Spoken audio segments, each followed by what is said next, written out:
Planning life में थोड़ी जरूरी है, करनी चाहिए। अगर प्लानिंग सही हो तो बंदा कुर्सी पर टिका रह सकता है, और अगर प्लानिंग ज्यादा ही सही हो तो किसी को उठा के भी बैठ सकता है। देखिए आप, अच्छा कई इंसान ऐसे होते हैं उनके पास रिटायरमेंट तक की प्लानिंग होती है। हाँ। और कई ऐसे भी होते हैं मेरे जैसे जो सुबह उठ जाते हैं, हाँ। उसके बाद उनको ये नहीं पता करना क्या है, उठ तो गए। ऐसे लोग फिर नाश्ता करके दोबारा सो जाते हैं। फिर दोपहर को उठते हैं, फिर पूछते हैं खाने में क्या बना है अभी, क्योंकि इनका करियर का कुछ बने ना बने, खाना इनको टाइम पे बनना चाहिए इनके लिए। कई लोगों को तो ब्रश करने के लिए भी प्लानिंग करनी पड़ती है। अभी करूं कि नाश्ते के बाद करूं, अभी कर लिया तो नाश्ते के बाद फिर से दांत गंदे हो जाएंगे, तो नाश्ता कर लेते हैं। फिर ये नाश्ता कर लेते हैं, फिर सोचते हैं अब कर लूं, नाश्ता तो हो ही गया, क्या लंच के बाद तो कुल्ला कर लेता हूँ, लंच के बाद करता हूँ, क्योंकि लंच में बना है मटन, तो मटन दांतों में फंसेगा तो उधर ब्रश लगेगा। तो कई इतनी प्लानिंग करते हैं। कभी कभी लगता है ना आदमी बड़ी गंभीर बात सोच रहा है, हम किसी को बैठते हैं ना, देखते हैं। हाँ। फॉर एग्जाम्पल ये शतरंज वाले हाँ। जब खेल रहे होते हैं, ऐसे बैठे ना, हाँ। हाँ। हाँ। सामने वाले को लगता है कि बहुत कोई गहरी चाल सोच रहा चाल है, चलने वाला है। वो बैठा बैठा सोच रहा होता है कि सुबह जब घर से निकला था, हाँ। बीवी ने बोला था ये लिपस्टिक के निशान किसके हैं, तो मैंने बोला फ्लाइट है, जाने दे, आके बात करते हैं। अब जाऊंगा तो वहीं से शुरू करेगी, क्या करूं, शराब पी के चला जाऊं, लड़ पड़ूं जाके, खुद का एक्सीडेंट करवा लूं, क्या करूं। आदमी इतनी तिकड़ में सोच रहा होता है, बीवी का डर, इतना डर होता है। और उस शतरंज के खिलाड़ी को देख के जो लोग सोच रहे होते हैं ना कि ये राजा को बचाने की सोच रहा है, वो खुद की रानी से डरा बैठा होता है बेचारा। एक हमारे बैंक वाले हैं, ये रिटायरमेंट प्लानिंग बेच रहे होते हैं। अपने दिनेश को एक दिन फोन आया, कहते हेलो सर, फलाने बैंक से बोल रही हूँ, you know sir, now you are 45, आप जब 60 साल के हो जाएंगे आपको 5 करोड़ रुपए मिलेगा, उसके लिए आपको करना सिर्फ ये है, आपको हर महीने हमें 50,000 भेजना है। कहता मेरे पास इससे भी बेहतर प्लान है। वो कहती क्या, कहता आप मुझे शाम को 5 करोड़ दे दो, मैं आपको हर महीने 50,000 दूंगा। वो कहती सर इसके लिए क्या करना होगा, कहता बस आपको यही करना है, आपको मुझे ढूंढना होगा मैं कहाँ हूं। और वो जो लड़की सर करके बात कर रही थी, वो एकदम से गाली गलौच पे आ गई थी, रख भिखारी लुखे, कहां से आ जाते हैं फोन उठाने। अच्छा लड़कों के करियर को लेके फ्यूचर प्लान बदलते रहते हैं। जब 5वीं 6ठी क्लास में 98% मार्क्स आ जाएं तो बच्चे सोचते हैं हम साइंटिस्ट बनेंगे, लेकिन अगले साल 98 के 89 रह जाते हैं, फिर वो डॉक्टर बनने की सोचने लगते हैं। और 3 साल बाद जब 70% हो जाते हैं, उसके बाद सोचते हैं इंजीनियर बन जाएंगे। और फिर ग्रेजुएशन होती है ना 45% के साथ, उसके बाद वो मोबाइल पे वो लिंक सर्च कर रहे होते हैं जिसपे लिखा आता है ना घर बैठे 10,000 कमाएं। प्लानिंग बड़ी चेंज होती है हालात के हिसाब से।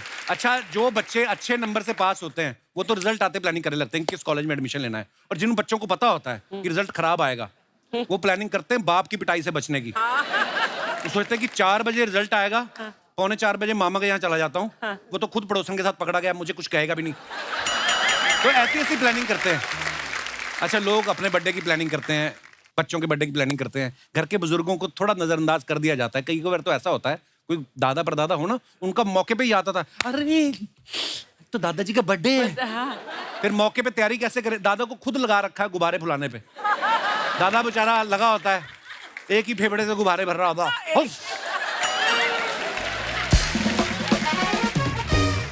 80 गुब्बारे फुला के ना बेचारे की हालत ऐसी हो जाती है, शाम को बोलते पापा जी मोमबत्ती फूंक मारो, अरे कमबख्तो सारी फूंक तो गुब्बारे में डाल दी, अब कहां से मारूं मोमबत्ती पे मैं। अच्छा कपड़ों की भी प्लानिंग करके चलते हैं लोग। थोड़ी ठंड लगी ना तो हाफ स्वेटर निकाल लिया, थोड़ी ज्यादा लगी तो फुल स्वेटर निकाल लिया, थोड़ी और लगी कान का टोपा निकाल लेते हैं वो, है ना। कुछ लोग कपड़ों पे भी खर्चा नहीं करते, थोड़ी सी ठंड लगी क्वार्टर,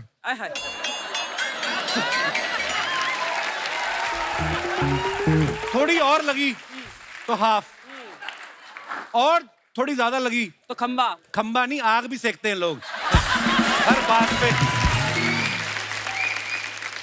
कुछ लोगों की ना खुद के लिए कोई प्लानिंग नहीं होती, दूसरों को चिल्ला चिल्ला के आईएएस बनने की प्लानिंग बता रहे होते हैं।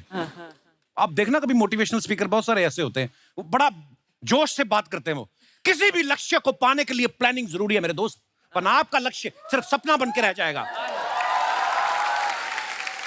फेल हो गए तो क्या हुआ, फिर से ट्राई करो, मगर चलते रहो। पहाड़ों से निकली हुई नदी को देखो, उसने आज तक रास्ते में किससे पूछा नहीं कि समंदर कितना दूर है, लेकिन वो समंदर से जाके मिलती है दोस्तों। इसलिए मैं कहता हूं, चलते रहो, चलते रहो। ये जो दूसरों को बोलते हैं चलते रहो, अभी ये ससुराल में जाते हैं ना, कोई गाड़ी नहीं लेने आए, ये दूसरी तरफ चलना शुरू कर देते हैं। मैं बेइज्जती कराने आया हूं, मैं नहीं आ रहा हूं। अच्छा, मेहमानों के हिसाब से भी अलग प्लानिंग होती है। अगर तो मेहमान अच्छे खासे घर का है, पता है कि हर बार गिफ्ट लेके आता है, उसके लिए बड़ी प्लानिंग करते हैं। वेलकम ड्रिंक क्या होगा, बीवी मैं पूछी थी, वेलकम ड्रिंक, उसके बाद थोड़ा स्टार्टर दे देंगे, और गुल्लू जाके बाथरूम में चेक करके और नैपकिन है, सब टिश्यू पेपर है। इतनी प्लानिंग होती है। और अगर मेहमान का रिकॉर्ड थोड़ा खराब हो, उसकी प्लानिंग अलग से होती है। बेटे अंदर जाओ, बाथरूम में जाके हैंड वॉश में पानी डाल दो, 25 बार हाथ धोता है तुम्हारा मामा। फिर मामा जब आता है ना, वो अपने तरीके से डांट मार रहा होता है, भाई इस बार बारिश इतनी ज्यादा हुई है, हमारे तो आप बिलीव नहीं करेंगे, छत से पानी आ रहा था, और आपके तो मैंने देखा है हैंड वॉश में भी पानी आ रहा है। अच्छा, कोई कितनी भी प्लानिंग कर ले, माँ बाप से बढ़िया प्लानिंग कोई नहीं कर सकता। बढ़िया कह लें या ये कह लें, जो दिल से प्लानिंग करते हैं। बच्चा जब छोटा होता है ना, तो माँ बाप उसके फ्यूचर के लिए अलग अलग फंड में पैसा जमा करते हैं, पढ़ाई शुरू करता है, अच्छे स्कूल कॉलेज में एडमिशन की प्लानिंग शुरू करते हैं, पढ़ाई पूरी हो जाती है, उसकी शादी की प्लानिंग करते हैं, शादी फिक्स होते हैं, उसके लिए घर के ऊपर दूसरी तीसरी मंजिल कमरे बनवा लेते हैं। अच्छा, बाप बच्चों के लिए घर बड़ा करने की प्लानिंग कर रहा होता है, लेकिन उसी समय बच्चे अपनी प्लानिंग बता देते हैं कि पापा, मैंने और अंजलि ने फैसला किया कि हम लोग यूएस जाके सेटल हो जाएंगे। उस समय बाप के गले का जो कौवा होता है ना, ऊपर नीचे होता है, क्योंकि बाप ने जो बहुत मेहनत करके घर बनाया होता है कि यहाँ पे मेरा बेटा, मेरी बहू, मेरे पोते पोतियां खेलेंगे, वो घर फिर सूना हो जाता है, क्योंकि बच्चे विदेश चले जाते हैं। उस खाली घर को आप कभी दूर से देखना, ऐसा लग रहा होता है जैसे छज्जा यूं करके देख रहा है कि मेरे बच्चे कब आएंगे, ऐसा भी होता है।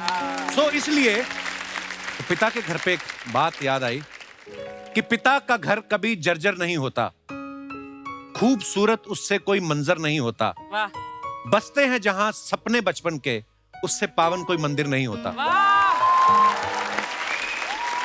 प्लानिंग ऐसी करो कि परिवार साथ में रहे। बहुत कुछ।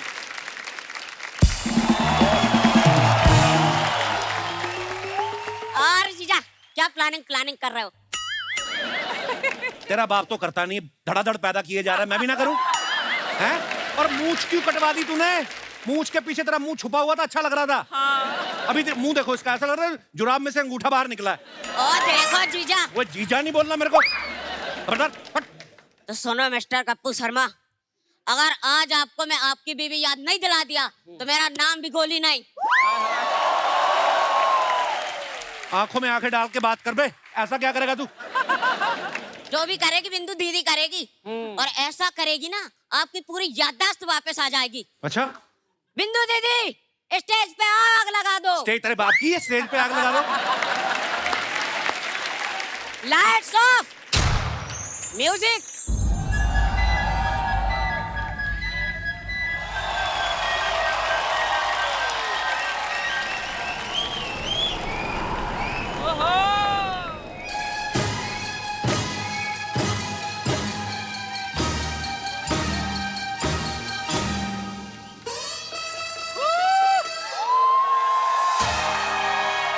ओए, पंखा बंद कर। शर्मा जी, मैंने कहा आई लव यू। ये तूने कल भी कहा था। कुछ याद आया? बहन जी एक बात बताओ, ये आपके खाने में कोई नशीली चीज गिर गई है या डेलिबरेटली कोई नशा करके आई हैं आप? हैं? ये क्या कर रही थी आप? हद हो गई है। शर्मा जी, मैं यहाँ इतनी कोशिश कर रही हूँ कि आपकी याददाश्त वापस आ जाए, और आप है कि अर्चना जी, तुमने फिल्मों में नहीं देखा है, हीरोइंस ऐसी तो हीरोज की याददाश्त वापस लाती है। अरे जैसे किशन कन्हैया में माधुरी गाना गाती है तो अनिल कपूर की याददाश्त वापस आती है। फिल्म अनजान में दोबारा माधुरी ने गाना गाया तो शाहरुख खान की याददाश्त वापस आ गई। माधुरी दीक्षित डांस करेंगी ना तो मेरे बाप की याददाश्त भी वापस आएगी। कहाँ वो माधुरी, कहाँ ये आधी अधूरी छुचुंदरी। छुचुंदरी। जीजा ये बताओ, दीदी का बचपन का नाम आपको कैसे पता चला? चलो, एक तो जब से मूछें कटवाई है मेरे से देखा नहीं जाता ये। अरे तो मत देखो ना उसे, मुझे देखो ना तुम, एक सेकंड, तुम जाओ, आज तुम्हारी जीजा जी से मैं निपटती, तुम जाओ। अरे दीदी, डिनर का टाइम हो रहा है, जीजा से इतना भी मत लड़ना कि खाना ना मिले। जल्दी से सॉरी बोलो और अंदर आओ फटाफट। जा यहाँ से, दफा हो। भूखे नहीं मरना हमें। देख रही हैं आप अर्चना जी, ट्रेंड भिखारी हैं ये लोग। उस दिन इसका बाप बर्तन धोने वाला साबुन नहीं था, उसमें पानी डाल के घोल के पी रहा था, कहते 100 नींबुओं की शक्ति होती है बेटा ये इसमें। इसका बाप बोल रहा है मेरे को। शर्मा जी, आप जितना ध्यान पापा पे देते हो ना, उतना ध्यान अगर मुझ पे दिया होता तो आज आपके दिल के बगीचे में मेरे प्यार का फूल खिल जाता।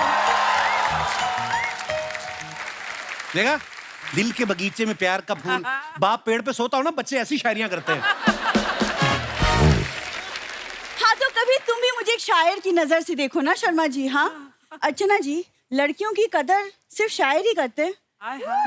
वो हमारे लिए कहते हैं, जो तुमको हो पसंद वही बात कहेंगे, जो तुमको हो पसंद वही बात कहेंगे, तुम दिन को रात कहो तो रात कहेंगे।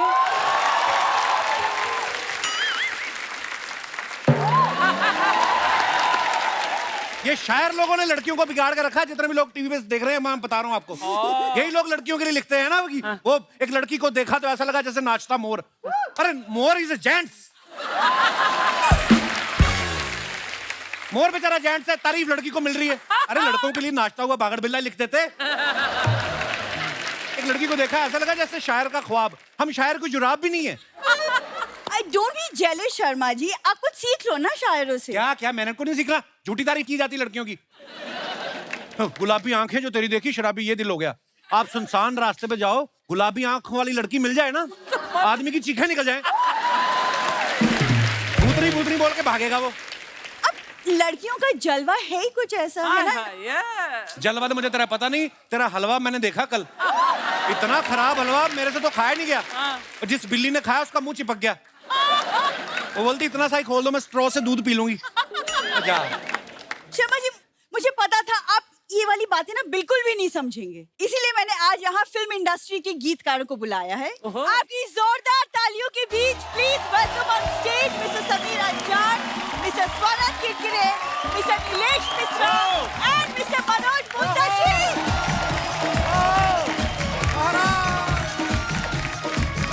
वेलकम समीर साहब। नमस्कार भैया। Hello sir. पहली बार मिले। Welcome welcome sir, welcome.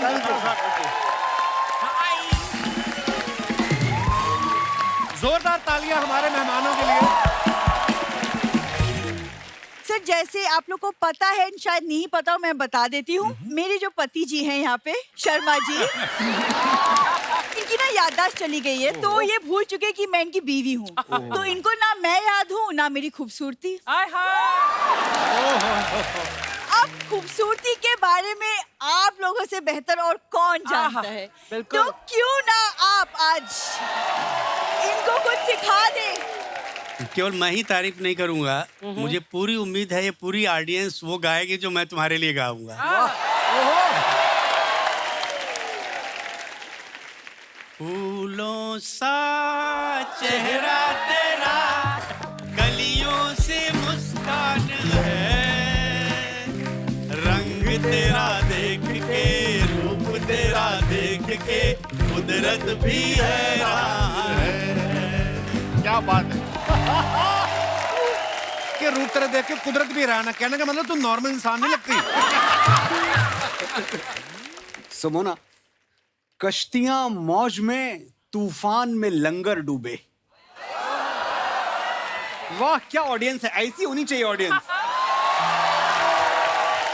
ये बड़े चालाक हैं, बहाने बहाने दूसरी लाइन सोच रहे हैं, पहली बोल दी।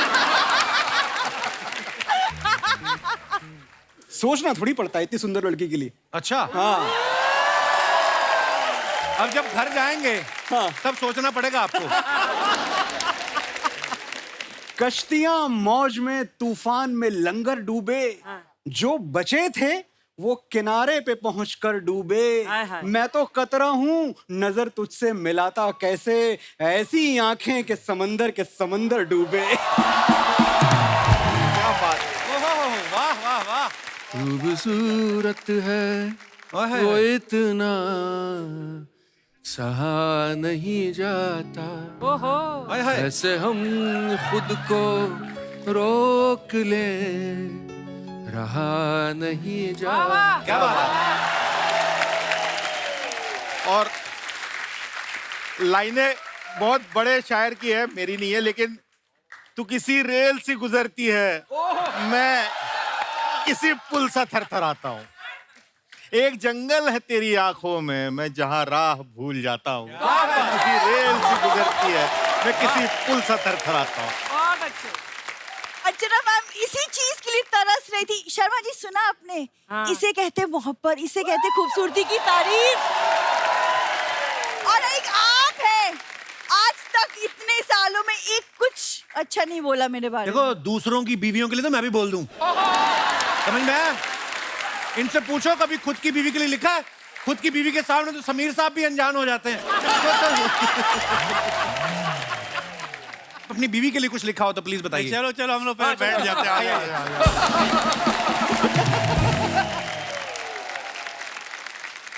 शर्मा जी मैंने इन लोगों को खास बुलाया, कुछ तो आप सीख लीजिए, तब तक मैं इनके लिए चाय नाश्ता कुछ लेकर चाय आती हूँ। नाश्ता आप बाद में कुछ जाना, सीख- पहले मंदिर जाओ और अपने इसलिए अच्छी चप्पल लेके आओ। जाओ एक बार जोरदार तालियां हो जाए हमारे मेहमानों के लिए। आप सबको पता ही है कि आज के हमारे जो मेहमान हैं, इनका हमारी फिल्मों में कितना बड़ा योगदान है। इनकी कलम ना चले तो हीरो गा के हीरोइन को प्रपोज नहीं कर सकता, रूठ जाए तो मना नहीं सकता, बिछड़ जाए तो दिल का हाल नहीं बता सकता। मतलब हर सिचुएशन के लिए जो है वो गीतों की जरूरत होती है। कई बार तो गीत इतने अच्छे बन जाते हैं, प्रोड्यूसर बोलता है बीच में 8 सीन डालो, फिल्म बना दो। समीर साहब आपसे शुरुआत करता हूं। समीर साहब आप कितने शांत दिखते हैं। आप देखिए इनका धार्मिक चेहरा देख के ऐसा लगता है कि अभी मैं इनसे अगर पूछूं तो ये अगरबत्ती के 100 फायदे गिना देंगे। मतलब इतने मासूम हैं।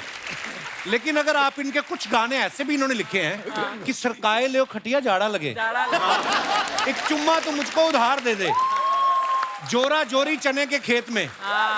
समीर साहब आपने बड़े कमाल कमाल के गाने लिखे हैं, पर जब इस तरीके के नोटी गाने लिखते हैं मेरे को ना डाउट होता है कि समीर साहब रियल लाइफ में आप नोटी हैं वैसे? कपिल शायर क्या है वो उसकी कविताओं में झलकता है। अच्छा। अभी अगर मैं कहूँ कि मैं बहुत शरीफ हूँ तो भी तुमको यकीन नहीं करना चाहिए क्योंकि मेरी कविताएं बोलती हैं। किसी बड़े मशहूर कवि की लाइन है जी समीर साहब कि बोलता हो चित्र हो संभव नहीं है। Pictures can't talk, right? बोलता हो चित्र हो संभव नहीं है, कवि हो सचरित्र हो संभव।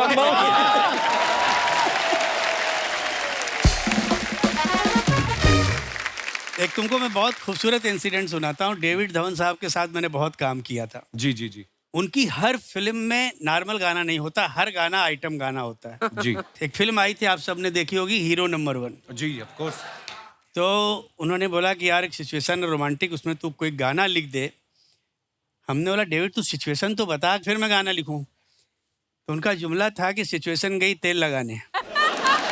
अच्छा तू मुझे हिट गाना दे दे, सिचुएशन मैं निकाल लूंगा। मैंने मुखड़ा लिखा। हाँ, मुझे लगा था कि मुखड़ा इनको पसंद आएगा। मैंने कहा कि डेविड गाना सुपर हिट है मगर तेरी फिल्म में नहीं जाएगा। बोला यार मैं तेरे को शुरू से बोल रहा हूँ कि सिचुएशन गई, तू गाना सुना मुझे। वो गाना था कि मैं तुझको भगा लाया हूँ तेरे घर से, तेरे बाप के डर से। तो डेविड ने बोला नहीं गाना तो सुपर हिट है, गाना मुझे चाहिए। अरे मैंने बोला मगर तुम्हारी फिल्म में बाप है ही नहीं है। उसकी फिल्म में उसका दादा है वो। तो ये गाएगा कैसे? उसने कहा कि समीर तू आज का दिन याद रख, इतने सालों में अगर कभी तुझसे कोई पूछे कि आपने गाना कैसे लिख दिया, उसमें बाप तो था नहीं। जब गाना हिट होता है ना तो सारी चीज दरकिनार हो जाती है, केवल गाना चलता है। एक्चुअली अर्चना जी अभी क्या होता है कि 20-25 गानों पे हम जैसे लिरिसिस्ट का करियर बन जाता है। 6,500 के आसपास गाने सर ने लिखे। क्या बात है। So Guinness book of world record में सर का नाम है for writing the maximum number of songs ever. क्या बात है। अर्चना तो मेरे ख्याल से मेरी पहली फिल्म से गवाह है। एक फिल्म हम लोगों ने की थी, रिमेम्बर, अब आएगा मजा। अब आएगा मजा। फारूक शेख, अनीता राय। आया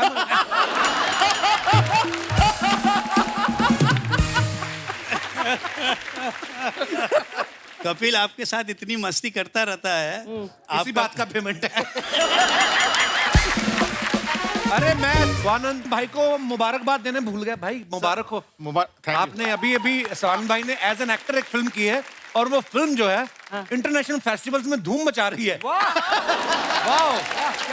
और इस फिल्म का जो मेन लीड में जो लड़का है उसने तो क्या ही काम किया है, और आज वही लड़का इनकी इंटरव्यू ले रहा है।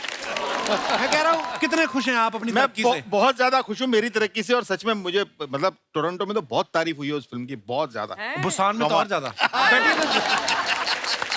अरे मनोज भाई आपको मुबारकबाद यार। Thank you. अभी नेशनल अवार्ड मिला है साइना फिल्म के लिए मनोज भाई को। Thank you. तो भाई ये अर्चना जी पूछ रही थी कि मनोज आएंगे तो उनसे पूछना कि जैसे आपको नेशनल अवार्ड मिला है तो आपको भी वैक्सीन लगवानी पड़ती है, वो दिखा के एयरपोर्ट से निकलने देते हैं। मतलब कपिल, मैं आपके शो पे तीसरी बार आया हूँ जी, और ये इतना बड़ा शो है, 3 बार आपके शो पे मुझे लोगों ने देखा है। अब मेरा चेहरा ही मेरा बोर्डिंग पास। हाय हाय। पर ये है एक ही लाइन में दोनों की तारीफ। भाई विक्रम वेदा में आपका जो गाना है अल्कोहलिया बड़ा चल रहा है यार। Yes. तो ये जब आपको प्रोड्यूसर ने बोला ये अल्कोहल के ऊपर गाना लिखना है अल्कोहलिया, तो आपने पेन पेपर लिया कि 90 ml लिया?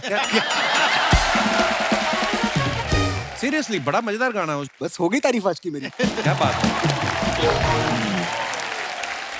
जैसे मैंने बताया कि मनोज भाई को अभी नेशनल अवार्ड मिला है, वैसे ही नीलेश भाई के फार्म हाउस में भी मूलियां निकली हैं अभी। मतलब आगे सर्दियों का सीजन है, गाजर और दूसरी सब्जियां भी आएंगी। जोक सपाट। भाई आप बहुत सारे अवार्ड्स जीत चुके हैं, इतने पॉपुलर गाने आपने लिखे हैं, इतनी प्रसिद्ध आपकी कहानियां होती जो आप रेडियो पे सुनाते हैं, लेकिन आप मुंबई में नहीं रहते हैं, आप अपने गांव में जाके रहते हैं। वहां की कहानी हाँ, अच्छी होती है कि वहां का पानी ज्यादा अच्छा है, क्यों, क्या रीजन है उसके पीछे? मैं यहाँ से लगभग 8-9 साल पहले मुंबई छोड़ के चला गया, अच्छा जी। और फिर लखनऊ गया, और फिर उस जाने में एक और वापसी थी, फिर गांव चला गया। तो मेरे पेरेंट्स भी सरप्राइज थे कि भाई आप अति कर रहे हो तुम, हैं मतलब लखनऊ आ गए थे, वही अच्छा लग रहा था, अब बोल रहे हो गाँव में रहोगे। लेकिन मुझे लगता है कि मैं ट्रांसफॉर्म हो गया हूँ एज अ पर्सन, जो जिंदगी को देखने का तरीका है, तो आई थिंक बहुत एकदम ट्रांसफॉर्मेशनल रहा है। वाह। मैंने भी सोचा था कपिल भाई गाँव जाऊं, लेकिन वहां पे क्या होता है, हमारे यहाँ पे उनको लगता है इसको काम मिलना बंद हो गया, इसलिए आ गया वापस। नीलेश भाई जो है अपना सरनेम मिश्रा लिखते हैं सर। हाँ। तो आपके साथ कभी ऐसा हुआ प्रोड्यूसर ने आपको गाना लिखने के लिए बुलाया हो और आपने कहा हो देखो मिश्रा तो आ ही गया है? अच्छा है। पैसे रखो अंतरा भी आ जाएगा, कभी ऐसे बोला आपने? देखिए जो राइटरों के पेमेंट की हालत है, हो सकता है मैंने किया भी हो ये। कपिल हमारे साथ तो अजीब अजीब किस्से होते हैं। ऐसे ऐसे डायरेक्टर्स के साथ मैंने काम किया, गाना हो गया, गाना अच्छा हो गया। एक बड़ा मशहूर जुमला हमारे यहाँ बोलते हैं कि यार अच्छा है मगर और अच्छा हो सकता है, यार इसको खोदो, थोड़ा और खोदो, और अंदर तक खोदो इसको। मैंने बोला इतना मत खुदवा कि तेरी कब्र उसमें बन जाए भाई। और इस तरह के हर गाने के पीछे कोई न कोई कहानी। मेरे डैडी का वो गाना खाई के पान बनारस वाला, मुझे पहली बार मैं बॉम्बे आया था तो मैं पापा के साथ गया रिकॉर्डिंग में। मुझे बहुत दिल था कि मैं किशोर दा को देखूं। अच्छा, वाह वाह। अच्छा अभी हम लोग बैठे हुए आ रहे हैं किशोर दा आ रहे हैं आ गए किशोर दा। तो पहले तो मैं देख के घबरा गया कि भाई अगर ये किशोर कुमार हैं तो मेरी इमेजिनेशन के बाहर। मुझे तो लगा यार सूटेड बूटेड कोई आदमी आएगा। उन्होंने पहना क्या था कपिल मालूम है जी? चाइना सिल्क की लुंगी, चाइना सिल्क का कुर्ता। अच्छा जी। एक पाँव में अपना स्लीपर और एक पाँव में अपनी बीबी का। और उसके ऊपर सॉक्स पहने हुए थे। स्लीपर के ऊपर सॉक्स पहना हुआ आदमी मैंने आज तक अपनी जिंदगी में देखा। किशोर साहब जानबूझ के करते थे ना जान मस्ती। और आंख में काजल वाजल सुरमा उरमा लगा के आए। अब ये सीटिंग चल रही है, सारे लोग बैठे हुए, डायरेक्टर प्रोड्यूसर मैं। तो बोला हाँ जान लिखवा क्या गाना है। तो पापा ने लिखवाना शुरू किया कि दादा का रंग जमा हो चकाचक, फिर लो पान चबाए, वाह, ऐसा झटका लगे जिया पे पुनर्जन्म हो ही जाए। कलम रख दिया। उन्होंने बोला यार तू कहाँ कहाँ से शब्द ढूंढ के लाता भाई, मैंने अपनी जिंदगी में चकाचक वर्ड नहीं सुना, मैं नहीं गाऊंगा।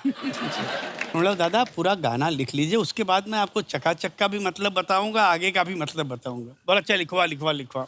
फिर मुखड़ा आया कि खाई के पान बनारस वाला। फिर एकदम ब्लैंक लुक, खाई के क्यों? मैं खा के गाऊंगा, मैं खाई के गाऊंगा ही नहीं, तुम कुछ भी कर लो, मैं खाई के नहीं गाऊंगा। अरे बोले दादा लिख तो लो पूरा गाना। अच्छा लिख लिया। बोले अब बता। बोले दादा प्रॉब्लम क्या है, इस पिक्चर में जो हीरो है उसका कैरेक्टर यूपी का है, मेरी मातृभाषा जो है वो यूपी की है, तो ये मेरी मजबूरी थी कि भाई मुझे मौका मिला है तो मैं अपनी भाषा का कोई अच्छा इस्तेमाल करूं। बिल्कुल। और चकाचक और खाइके का अगर रियल आपको मतलब समझना है ना, तो आपको मेरे साथ बनारस की गलियों की खाक छाननी पड़ेगी। वाह, क्या बात। वो उसके बाद उन्होंने क्या कहा कि चल अनजान तेरे कहने से मैं गाना गाता हूँ। बाहर निकले, म्यूजिशियन बैठे हुए, बोलो देखो बंगड़ू, अगर किसी ने ओवर टाइम के चक्कर में गलत बजाया तो उससे आके यहाँ गाना गाना पड़ेगा। चल अब मैं गाता हूँ। पान मंगाओ, पिज्जान मंगाओ, सब हंगामा करने के बाद मगर कपिल पहला टेका। वाह, हम लोग जब तक जाए उनको बधाई देने उस वहाँ पे, तब तक वो आदमी गायब। वाह, क्या बात है। ये किस्सा सुनाने के लिए धन्यवाद सर जी। आपको पता है स्वानंद सर की जो पहली फिल्म थी हजारों ख्वाहिशें ऐसी, उसमें ये बतौर एक्टर भी काम किया इन्होंने, एज ए एसोसिएट डायरेक्टर भी, लिरिसिस्ट भी, सिंगर भी। तो 1000 ख्वाहिशों में से 4 ख्वाहिशें तो आपकी तरफ पूरी हो गई। 4 तो पूरी हो गई। स्वानंद भाई ये हजारों ख्वाहिशें ऐसी जो हैं, वो डायरेक्टर ने अपनी ख्वाहिश पूरी करने के लिए बनाई थी कि आपकी ख्वाहिशें? इतने वो सारे अंत में ऐसे ही हो गया कि मेरी ख्वाहिशें पूरी हो गई उसमें, हाँ, क्योंकि वो काफी समय तक बनती रही फिल्म। अच्छा और सब लोग छोड़ छोड़ के भाग रहे थे, मैं ही बचा रह गया। मैंने कहा ठीक है ना गुरु, यहाँ हो जाएगा कुछ ना कुछ। तो वो खेला हुआ और फिर उसके बाद हिस्ट्री है। फिर उस हजारों ख्वाहिशें ऐसी के बाद में फिर परिणीता, फिर लगे रहो मुन्ना भाई, फिर ये। वाह, क्या बात। एक तो मैं आपको बधाई दे दूं इस बात के लिए कि बहुत सारे शोज टेलीविजन पे बनते हैं, एक से एक बड़े अच्छे शोज बनते हैं, चाय कॉफी सब पिलाई जाती है, लेकिन शायद कपिल शर्मा का अकेला शो है जहां राइटर्स को, राइटर्स गीतकारों आते को बुला के सम्मान दिया जाए। अरे सर आप ये आपका बड़प्पन है सर।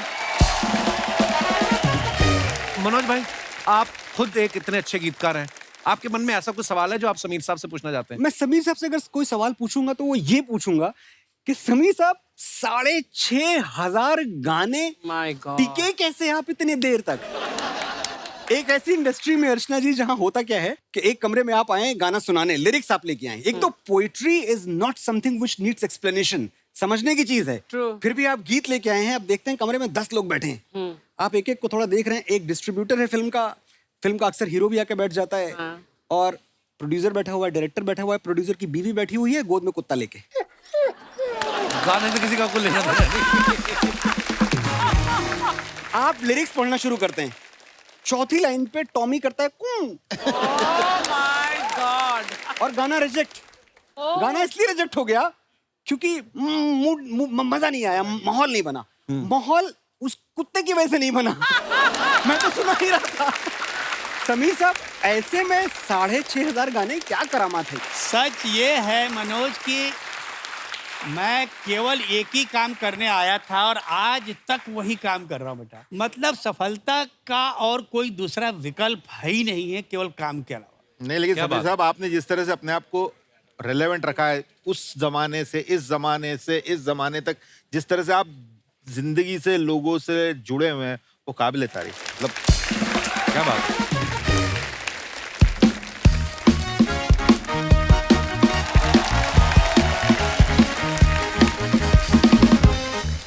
आय हाय, आज कौन आए हैं? शायर लग रही है हाँ हाँ करेक्ट, पूरी शक्ल तरह से। नहीं शायर कम, देवदास ज्यादा। मुझे तो चुड़ैल लग रही है। मैं सबसे पहले तो ये कहना चाहता हूँ कि राहत इंदौरी साहब का मैं बहुत बड़ा फैन हूँ। उनके शेर भी मैंने चुराए हैं, उनका थोड़ा अंदाज भी चुराया है, तो अपना भी घर चल जाता है।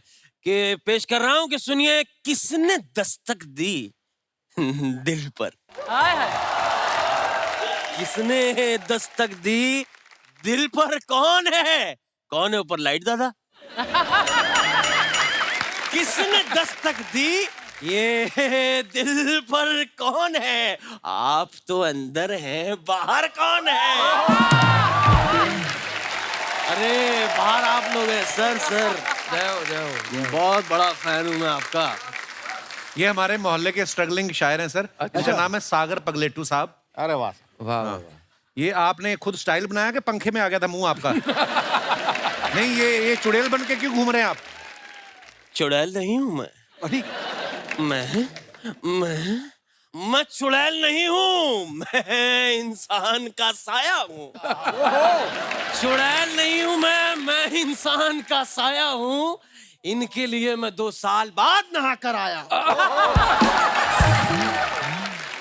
वाह वाह वाह वाह वाह वाह। साहब आप लोगों का मैं बहुत बड़ा फैन हूँ, तहे दिल से आप लोगों का बहुत बहुत धन्यवाद। जी साहब बहुत पसंद करता हूँ मैं आपका काम। इस पे एक शेर अर्ज कर रहा हूँ।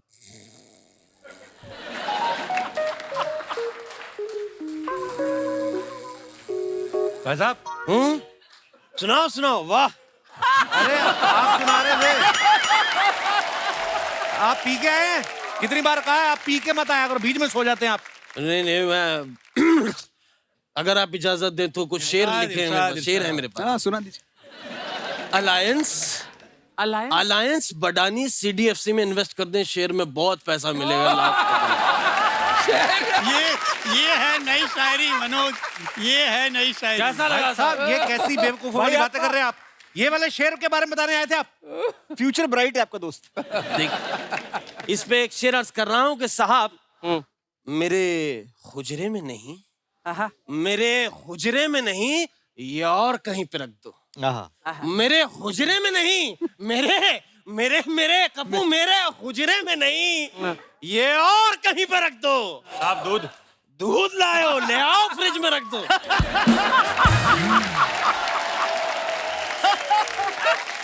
अर्ज कर रहा हूं कि राज जो कुछ हो, राज कपूर, राज जो कुछ हो इशारों में बता भी देना। राज जो कुछ हो इशारों में बता भी देना। साहब इसके पैसे फ्रिज के नीचे पड़े, वहां से उठा भी लेना। इधर बैठिए आप। मैं साहब आप लोगों का बहुत बड़ा फैन हूँ। मेरी किताब छपने वाली है, तो अगर आप मुझे मेरी किताब के लिए वो लिख के दे दें। Best wishes. नहीं, वो तो मैं खुद लिख लूंगा। 30 शेर लिख दें तो मैं किताब छपवा लूंगा। आप इनसे अगर शेर लिखवाने आए हैं, फिर आप किस बात के शायर हुए? भाई हम शायर हैं, बातों से शायर नहीं होते जनाब। अच्छा वाह। बातों से शायर नहीं होते, बातों की बतंगड़ होते हैं। वाह। देखिए, अगर आपकी तवज्जो मेरी तरफ नहीं हुई तो मेरा पता नहीं मैं कब अच्छा शेर कह दूं। जरा तवज्जो रखिएगा बहुत अच्छे कि बातों के शेर नहीं होते, बातों के बतंगड़ होते हैं। इसी से मुझे एक दर्द भरी शायरी याद आ रही है, क्योंकि ये वाली नहीं बन रही मेरे से। आप इंदौर। तो मैं आपको एक अपनी पर्सनल एक दर्द भरी शायरी सुनाता हूँ कि दाद, खाज, खुजली, कि सुनिए कि सुनिए कि दाद, खाज, खुजली, दौरे क्या क्या है, मुझे सब हो चुका, इसका इलाज क्या क्या है।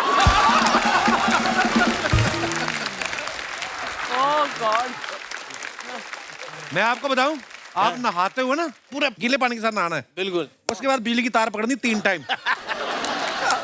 उससे आपकी ये प्रॉब्लम ठीक हो जाएगी। आप ये भूल रहे हैं जनाब क्या? कि आप मेरी तौहीन कर रहे हैं। साहब आपको मैं एक बात बताता हूँ।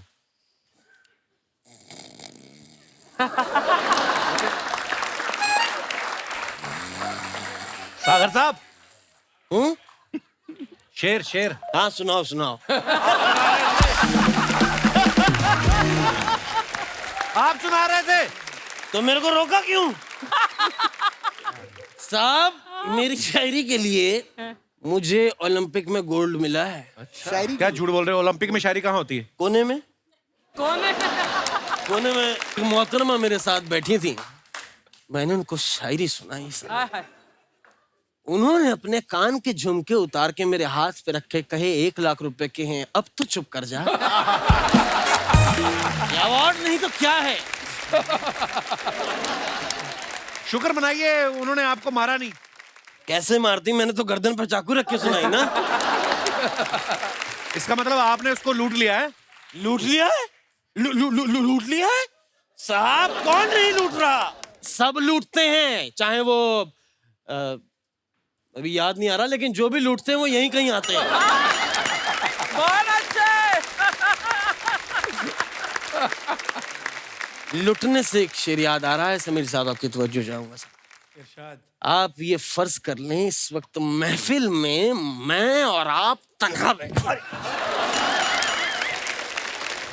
ये आप फर्ज कर लें कि महफिल में मैं और आप तन्हा बैठे, कि अर्ज कर रहा हूं कि जुबान तो खोल कपू, हाँ। जुबान तो खोल, नजर तो मिला, जुबान।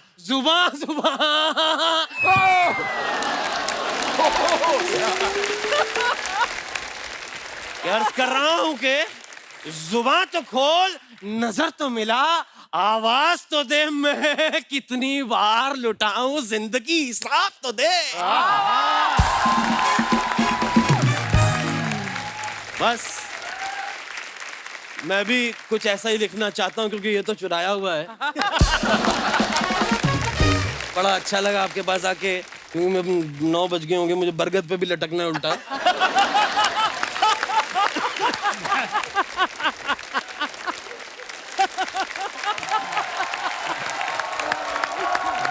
बढ़िया था, बहुत सही था। अगर शायरी का मजा आया हो तो ये मेरा एड्रेस है, इस पे 3 साल का राशन भिजवा दीजिएगा। सर आप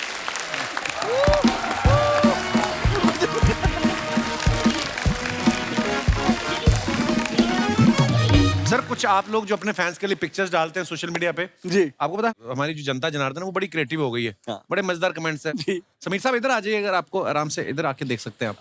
ये तो मेरा ये ही है। पहली फोटो जो है ये मनोज मुंतशिर साहब ने डाली है और लिखा है कि हिंदी और हिंदी के कवि को कोई कमजोर समझने की गलती ना करे, अब हिंदी कविता प्राइवेट जेट्स में उड़ती है। वाह वाह वाह। वाह, बहुत अच्छी बात है। कमेंट्स पढ़ते हैं, आइए। कवि तो आप तगड़े हो महाराज, लेकिन प्लेन मुझे जरूर कमजोर लग रहा है। कमाल और है। दिखाइए। सर, उड़ने से पहले दाएं हाथ वाला टायर चेक कर लेना, हवा कम लग रही है। रिप्लाई भी आया। सर, डिटर्जेंट का पानी हो तो अभी डाल के देख लो, बुलबुले निकले तो पंक्चर है। और किसी ने रिप्लाई लिखा उसको, टायर से कुछ नहीं होता, उन्हें कौन सा सड़क से जाना है। सही बात। और दिखाइए आगे। संगीत का कोई अपना देश, अपना धर्म, अपना जात नहीं होती, संगीत ही वो धरोहर है जिस पे पूरी दुनिया का हक है। आप सबको वर्ल्ड म्यूजिक डे की शुभकामनाएं। बहुत बहुत खूबसूरत लिखा इसमें। दिखाइए नीचे कमेंट्स। ये उस मच्छर को ढूंढ रहे हैं जो इन्हें परेशान कर रहा है। फोटो में ये जितने चिड़चिड़े दिख रहे हैं उतने हैं नहीं, इन्होंने अपने ही गाने का रीमिक्स सुन लिया है। और दिखाइए। आपका ये फोटो देख के मुझे मेरे कॉल सेंटर वाले दिनों की याद आ गई। फर्क ये है आप गाने सुन रहे हैं, मैं गालियां सुनता था। क्या सोचते हैं लोग यार, कमाल है। और दिखाइए। स्वानंद भाई साहब की ये पिक्चर है। कमेंट्स दिखाइए नीचे। सर जी, आप तो अच्छे गाने लिख रहे थे, ये ब्रेड और काजू बेचने की क्या जरूरत पड़ी? आप दिव्यांका जी को छोड़ के नोट देख रहे हो, लगता है आपकी जरूरतें ज्यादा हैं। और दिखाइए। सर, ये 10 का नोट ही है, ज्यादा देखने से 100 का नहीं हो जाएगा। 10 के नोट पे इतना देख रहे हो, 500 का होता तो रिजर्व बैंक चले जाते हैं। और दिखाइए। अच्छा, मिश्रा जी ने फोटो डाला है। हैप्पी संडे आफ्टरनून, गाँव में लाइफ है एट भाई। स्लो। ये देखो गांव के मजे। मेरे को सच्ची में अपना अमृतसर याद आ गया। दिखाइए नीचे कमेंट्स। सर आप अपनी मर्जी से बाहर सो रहे हो, मेहमान ज्यादा आए हुए हैं। भाई रात में बाहर मत सोना, भूतनी पकड़ लेती है। किसी ने रिप्लाई किया, उसी चक्कर में ये सब सो रहे हैं। और दिखाइए। इतने सुकून से तो बंदा दो ही स्थिति में सो सकता है, जब काम हो गया हो या कोई काम ना हो। सही बोला ना, गांव जाएंगे अगले काम खत्म। ये इसलिए लेटे हैं ताकि कोई इनकी खाट खड़ी ना कर दे। अच्छा है। और दिखाइए। वैसे तो मैं काफी प्रोफेशनल हूँ, लेकिन अचानक फ्लोर पर चाय और मठरी आ गई तो मैंने चलती हुई शूटिंग रुकवा दी। आप चाय के लिए क्या क्या कर सकते हैं, लिख के बताइए। दिखाइए जरा नीचे कमेंट्स। चाय मट्ठी पे ये हाल है, सेट पे नोरा फतेह आएगी, आप तो मारपीट पे उतर आओगे।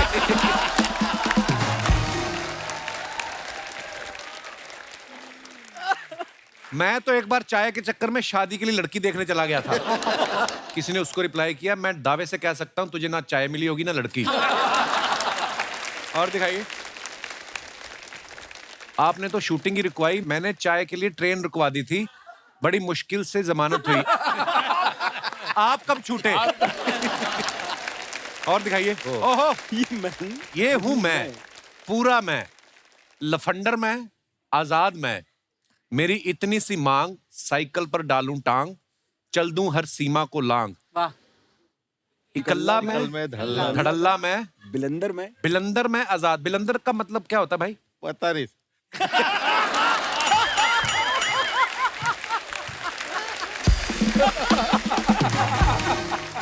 भाई मजाक कर रहे हैं आप, क्या होता है वैसे बताइए। शैतान थोड़ा सा। अच्छा। दिखाइए कमेंट्स।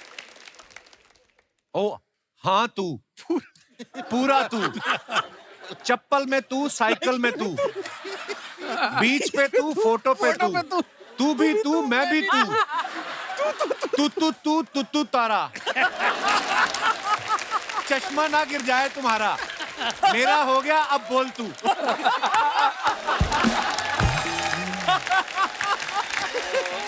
ये भाई किसने भी लिखा, कमाल है। और दिखाइए। आपकी सादगी के क्या कहने, इतने प्रसिद्ध होने के बाद भी आप सवानंद हैं। सवानंद। लोग तो 2 कविता लिख के 1.5 नंद हो जाते हैं। कहते मैं तो एक पौने नंद को भी जानता हूं। और दिखाइए आगे। वाह। रोज खाओ अंगूर, डॉक्टर रहे दूर। I am not an apple fan, so change the proverb, an apple a day keep doctor away, which is your favourite fruit and why. दिखाइए मनोज भाई की फोटो, नीचे कमेंट्स देखते हैं क्या है। इन्हें आधा गुच्छा खा के याद आया, फोटो भी खिंचानी है। सर मेरा फेवरेट फ्रूट भी अंगूर है, क्योंकि हमारे परिवार में 27 लोग हैं। सब में आराम से बढ़ जाता है, किसी के साथ अन्याय नहीं होता। यार ये जबरदस्त है, क्या जबरदस्त। दिखाइए। और वाह सर मुबारक। वैसे तो सब डिग्रियों को समीर साहब मिले हैं। मुझे ये लगता है आपने जितना काम किया है, so proud of you sir. जी नीचे कमेंट्स पढ़ते हैं। माफ करना सर, मैं पढ़ा लिखा नहीं हूं, आप क्या जूडो कराटे में पास हुए?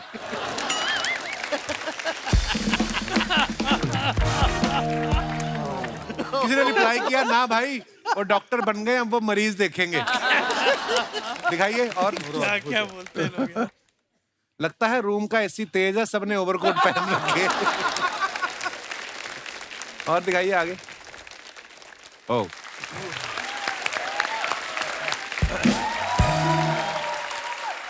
दोस्तों, नीलेश भाई का रेडियो पे आप सबने शो सुना होगा। बड़े आराम से कहानी सुनाते, बड़े प्यार से, कि वो छांव जैसी है, वो शायद जैसे गुलमोहर सहलाती किसी नर्म हथेली जैसी है।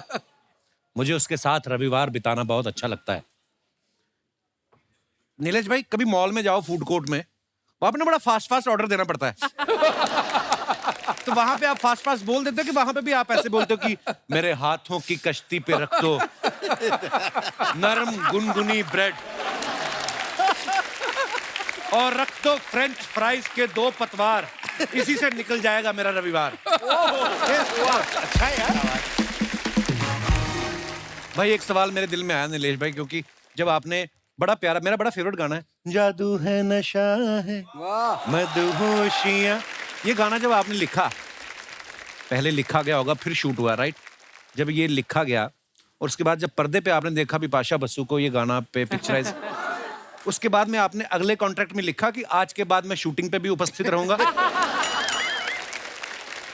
मैं बताना चाहूंगा कि जी। उसके बाद मेरे पापा ने मुझसे कहा, जी यार ऐसा करेंगे कि मैं तुम्हारे गाने सुन लिया करूंगा, देखूंगा नहीं।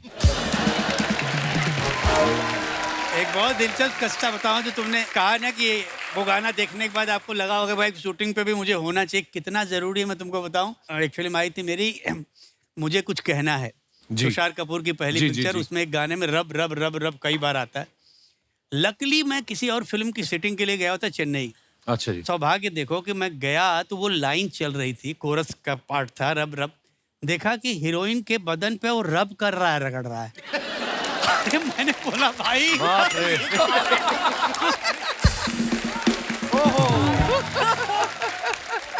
ये कौन सा रब है भाई? अरे सर सॉरी सर, हमको तो लगा कि ये वही रब है। अरे हमने बोला मेरा एक गीत है बाबरामन देखने चला एक सप्ताह, जो मेरा पहला गीत है। उसके बारे में एक महिला मेरे से बात करने आई, कहती सर ये बाबू रामन कौन है?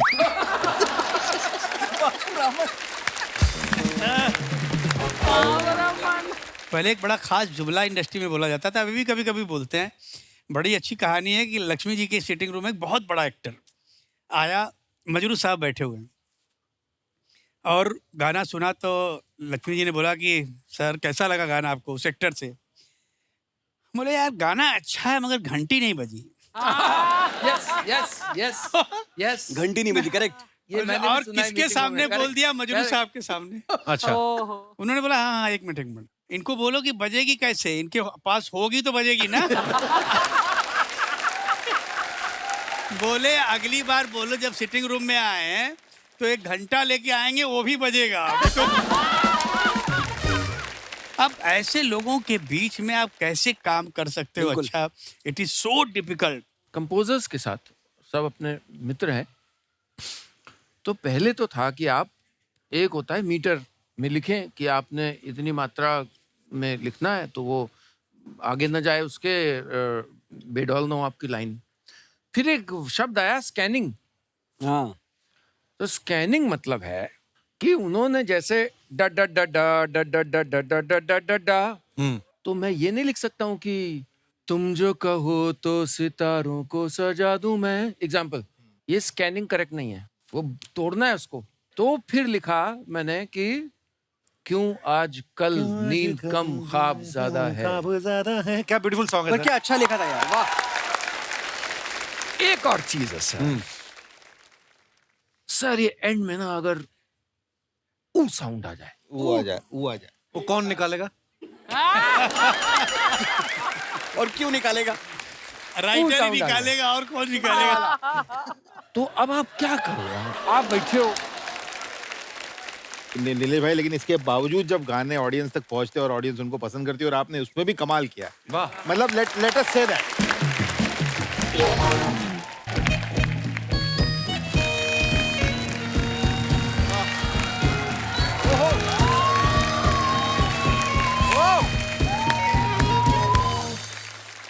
बादब, बामुलाइजा, होशियार, निगाहे रूबरू, जिल्लते सुभानी, शहनशाह जलालुद्दीन अकबर फादर सलीम तशरीफ ला रहे हैं। वाह वाह, कपिला सल्तनत में आके बड़ी खुशी हो रही है हमें। क्या बात है, राजकुमारी अर्चना। लेकिन साहबजादे, आपको जरा सी भी शर्म नहीं आई? यहाँ पर इतने ज़हीन लोगों के सामने आप अपने अब्बा हुजूर का नाम ले रहे हैं। तो हमने कौन सा आपका नाम किसी घोटाले में ले लिया? हम बाकायदा आपकी इज्जत अफजाई कर रहे हैं, आपको आदर दे रहे हैं।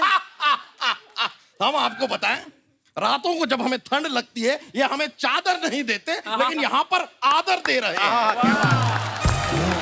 ये गलत बात है अब्बा हुजूर, हम आपको चादर देते हैं लेकिन आप उसको रुमाल बना के पसीना पोंछ के साइड में कल्टी कर देते हैं। बाप को सिखा रहे हैं आप? बाप ने क्या सिखाया हमको? हमने खुद उर्दू पाकीज़ा देख देख के सीखी, रिपीट टेलीकास्ट। क्या बात है? ये बात सही है। तभी हम सोचे हमारे साहबजादे के कमरे के बाहर घुंघरों की आवाज क्यों आती है। उर्दू से ज्यादा मीना कुमारी का डांस सीख लिया है इन्होंने। 4 स्टेप भी दिखा दीजिए इन्हें। अब्बा हुजूर I am sorry. You better be. बहरहाल इतने ज़हीन लोग आए हुए हैं, हमारा तारुफ तो करवाइए। ये हमारे फादर आजम है। फादर इनके दाहिने पैर में रोड है, पीठ में फोड़ा निकला हुआ है। तारुफ है। बस इतना ही क्यों बता रहे हैं, फिर पूरा बताइए कि हमारे अक्कल दाढ़ में कीड़ा है, ये भी बताइए। फादर आजम दाढ़ में कीड़ा गंदा लगता है। आप पीठ का फोड़ा अच्छा लगता है।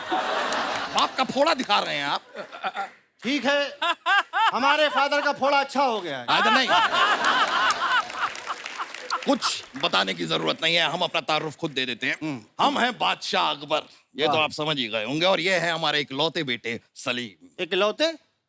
आपने 10 कैलेंडर छापे थे, 10 बच्चे हैं आप। कहाँ इकलौते? अरे लेकिन जंग से तो सिर्फ इकलौटे। देख रहे हैं हमने जोक किया है, इकलौटे इसलिए इकलौते, बाकी के कहाँ गए पता नहीं। सुभान अल्लाह। आपको देख के लग रहा है एक होने भी वाला है। बादशाह सलामत, जान की खैरियत चाहता हूँ। मुआफ करते हैं हम आपको। मुआफ। खैर, तो हमारा तारुफ तो हो गया, मेहमानों का तारुफ जरा हमसे करवाइए। ये सल्तनत बॉलीवुड के अजीम और शान शाही लोग हैं। ये मनोज जी हैं। अच्छा, ये मनोज जी की काबिलियत है कि ये जो है रैपर घराने के बादशाह के साथ एक रियलिटी शो जज कर रहे हैं। क्या? रैपर घराने के बादशाह? जी भाई ये बादशाह हैं या टॉफी हैं? रैपर में क्यों घूम रहे हैं? अब्बा हुजूर, आपसे बहुत बार कहा है कि बीरबल के साथ मत घुमा करिए। बहुत वाहियात चुटकुले मार रहे हैं आप। देखिए अब्बा हुजूर, ये बहुत बड़े कलमकार हैं, ये बहुत बड़े लेखक हैं। अच्छा अच्छा, लेखक हैं आप। तो दुश्मन देश के लिए एक फरमान लिख दीजिए प्लीज। ये गाने लिखते हैं। अच्छा अच्छा, तो फरमान आप राइमिंग में लिख दीजिए फिर। अब्बा हुजूर, ये फिल्मों में गाने लिखते हैं। नहीं नहीं नहीं, हमने आपको किसी भी फिल्म में गाना लिखते हुए तो नहीं देखा। लेकिन आप लोगों को देखकर बड़ी खुशी हो रही है। हम आप लोगों को कुछ देना चाहेंगे, आप ना नहीं कहेंगे। नहीं, अनारकली देंगे हमको। अब्बा हुजूर, कोई कनीज तो आई नहीं। नहीं नहीं, कोई नहीं आएगा, हम आपको शाबाशी दे रहे हैं। Well done. खैर, इनके लिए जरा कुछ शाही पनीर, शाही मुर्ग मसल्लम पेश किया जाए। ये बाकड़े से खुद वड़ा पाव ठूस के आ रहे हैं। इनके लिए शाही पनीर मुसल्लम पेश किया जाए। हमारे सारे पर्सनल इश्यूज यहाँ पे डिस्कस करने की जरूरत नहीं है। ठीक है, आई एम सॉरी अब्बा हुजूर। You better be, you should be. छोड़िए अब्बा हुजूर, ये मुझसे कहते हैं कि तुम्हारी नजर जहां तक पड़े वहां तक हमारी सल्तनत है। ऐसा बोलने के बाद दीवार के सामने खड़ा कर देते हैं। कौन सी सल्तनत हम देखेंगे अब्बा हुजूर? क्या बात कर रहे हैं? बहुत बढ़िया, क्या बात। वाह, ये आप सबके सामने हमारी बेइज्जती कर रहे हैं। आज के बाद हमें अब्बा मत कहिएगा। ठीक है अकबर भाई, जाने दो, वांदा नहीं। सीधा अकबर भाई। सॉरी अब्बा हुजूर, वो you better be sorry. Sorry sorry, मैं बता रहा हूँ ये ऐसा ही करते हैं। इनके पास मंत्रियों ने पूछा कि बादशाह सलामत बताइए कि भ्रष्टाचार कैसे कम करें, तो कहते हैं भ्रष्टाचार 3 कर दो। ये फनी है, ये फनी है, ये फनी है। भ्रष्टाचार कम कैसे करें, भ्रष्टाचार 3 कर। भ्रष्टाचार मानना पड़ेगा, ये फनी है। तो एक मिनट अकबर साहब, एक बात बताइए, आप लोग यहाँ पे आए क्यों हैं? हम समीर साहब से मिलने आए हैं। आपको शायद पता नहीं होगा, लेकिन आपकी वजह से हमारी अनारकली, हमारी मतलब हमारी रियासत की, हमारी सल्तनत की अनारकली जो काफी बिगड़ गई है। कैसे? इन्होंने तो बड़े 4 शब्दों में आसानी से कह दिया, अनारकली डिस्को चली। अब उसे आदत पड़ गई है। अब वो मुसलसल डिस्को जाती है। बिगड़ गई है, क्या करें बताइए। इन आंखों की मस्ती के मस्ताने हजारों हैं, जो आज हम तैयार होके आए हैं, उसकी वजह आप चारों हैं। काफिया करेक्ट है दोस्त। बादशाह अकबर का इकबाल बुलंद रहे। भाई हमारा सिर्फ एक बाल क्यों बुलंद रहे, हमारे सारे बाल बुलंद रहे। लेकिन आपने आने में इतनी देर क्यों कर दिया नारकली? हम डिस्को गए थे। सुना सर आपने? अब समीर साहब ने लिखा है तो उनकी बात तो रखनी ही पड़ेगी ना। हाय हाय हाँ क्या रखी है? समीर साहब की कलम में बहुत ताकत है। भाई ये बात आप ऐसे भी कह सकती थी कि समीर साहब की कलम में ताकत है। ये समीर साहब की कलम। अब्बा हुजूर बोलने दो, बहुत मजा आ रहा है। सॉरी सॉरी अब्बा हुजूर, सॉरी। कर रहे हैं आप शहजादे, ये आप हमसे यूं तरह। समीर साहब, इन आंखों की मस्ती के मस्ताने हैं। गुस्ताखी माफ कीजिएगा। क्या माफ करवा रही अनारकलू? अभी जो हम करने जा रहे हैं उसकी माफी पहले से ही मांग रहे हैं। समीर साहब सच्ची कह रहे हैं, आपकी फ्रेंच कट दाढ़ी मुझे बेहद पसंद है। हम जब भी आंखें बंद करके आपको देखते हैं ना, साक्षात आप अमिताभ बच्चन दिखते हैं। और जब आप बोलते हैं तब तो समीर साहब ही दिखते हैं। ओहो, मुंतसिर सल्तनत से मनोज जी आए हैं। इन आंखों की मस्ती के मस्ताने हजारों हैं। क्या आंखें हैं, क्या गाल है, क्या होठ है। हम आपको पसंद आए? नीलेश जी, अरे दादा रे, घबरा गए वो, देखो उनको, डर गए। कैसे हैं आप? मैं अभी तक तो ठीक था माशाल्लाह जी। आप तो आ गए हैं, वो दोनों नहीं आए। कौन वो दोनों? रदीफ और काफिया। क्योंकि मिश्रा जी तो ऑलरेडी हैं यहाँ पे। नीलेश जी, आपका प्रोग्राम हम बहुत सुनते हैं। सुन सुन के हम ऐसे बोलना शुरू हो गए, वरना पहले तो हम ऐसे बोलते थे। ए फारूक ऐसी बंद करना, मेरे को तकलीफ होती है। क्या करते तुम लोग?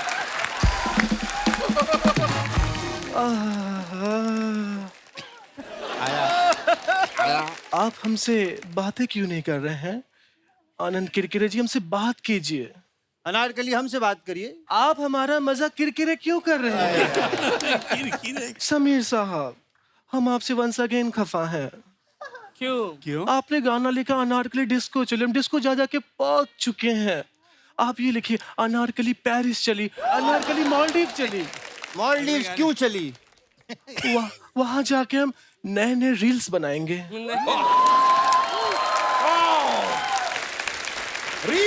रील्स का नाम सुना है आपने? रील्स का नाम सुन सुन के हमारे कान पक गए हैं। होता क्या है इन रील्स में? उसमें मौज होती है, मस्ती होती है, लटके होते हैं, झटके होते हैं। अगर ऐसा है तो हम भी रील्स बनाएंगे। मजा तो आया लेकिन मन नहीं भरा एक रील बनाकर। चलिए और रील्स बनाएंगे हम, आपसे फिर मुलाकात होगी। हम चलते हैं, आइए आइए आइए।